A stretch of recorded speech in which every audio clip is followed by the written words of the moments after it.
Lee, Diane, so I came here at about 3:50 and I put 2 thermometers inside this Jeep. So outside it's just about 100 degrees out, feels a little bit higher than that, but let's check inside the car and see where we're at right now.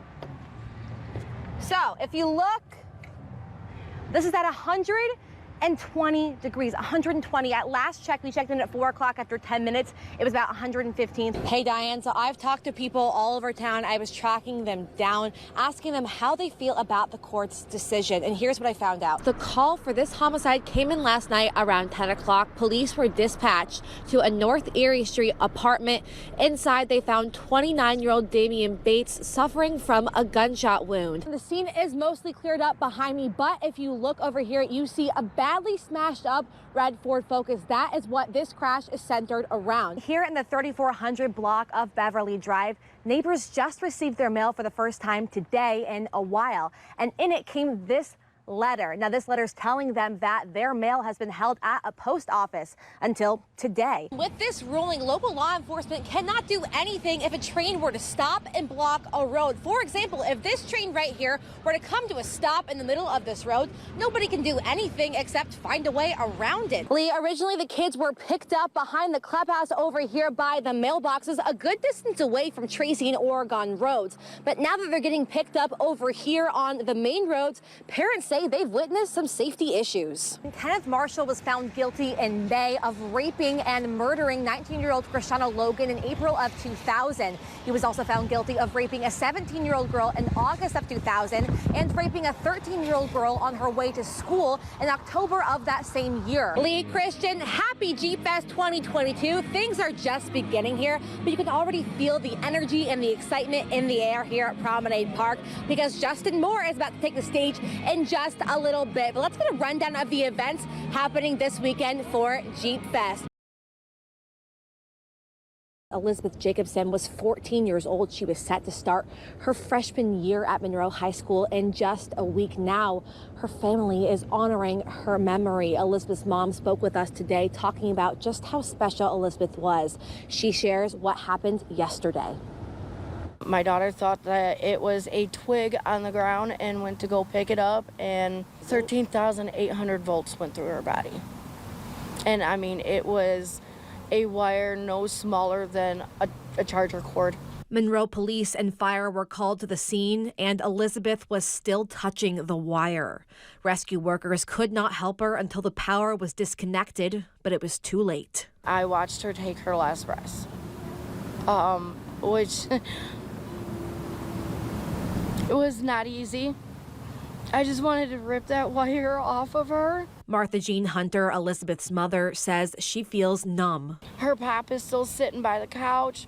She made a baked potato and some of it is still sitting on my dining room table. I don't know what to do. Her mom says Elizabeth wanted to be a police officer and she was a very giving girl. So much so that Elizabeth will be donating some of her organs. And Hunter says life will never be the same for her family. It's not fair. No. She was a very bright, happy, go-lucky child. Katie Nice and Sean Pollock were Elizabeth's middle school teachers. They say they had a tight bond with her and that she was truly one of a kind. I was fortunate to know her. She was unique. Unique, to say the least. And in a very awesome, lovable way. I don't think any other student could replace her. And her mom clutches one of the last things Elizabeth touched, her beloved Sophia I blanket. Wishing this was just a very horrific nightmare, but I know it's not. DTE will be covering the costs of Elizabeth Jacobson's funeral here in Monroe, but there is a GoFundMe for the family. The money will be used to help them through this grieving process. That'll be live on our website in just a little bit. Reporting live in Monroe, Delaney Ruth, 13 ABC Action News. It's a little bit harder to see right now because it's dark out. We're going to try to show you a look just right over here. So if you look closely, you can see the outlines of tire marks and circles all around this intersection. It's obvious someone was doing donuts here for quite a while last night, but this was not the only incident.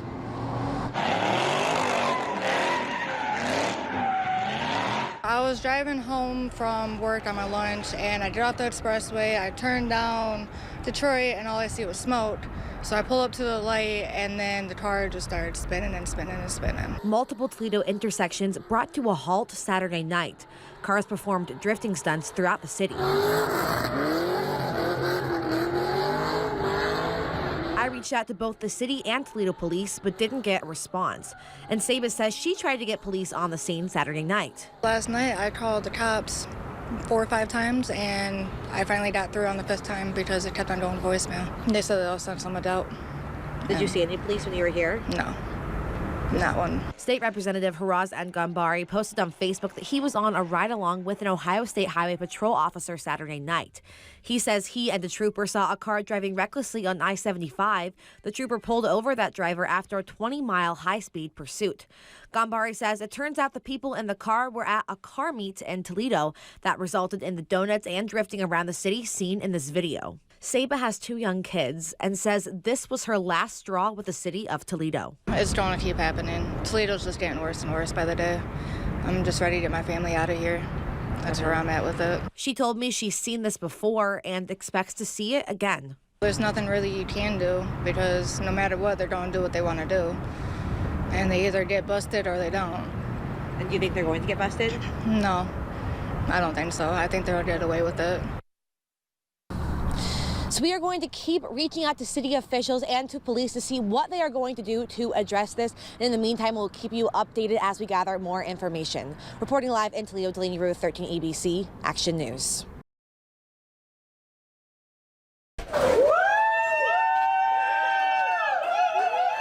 After a long battle with COVID-19, Lauren Lavoie is reunited with his family. Dad's finally coming home. Tomorrow would be 5 months to the day.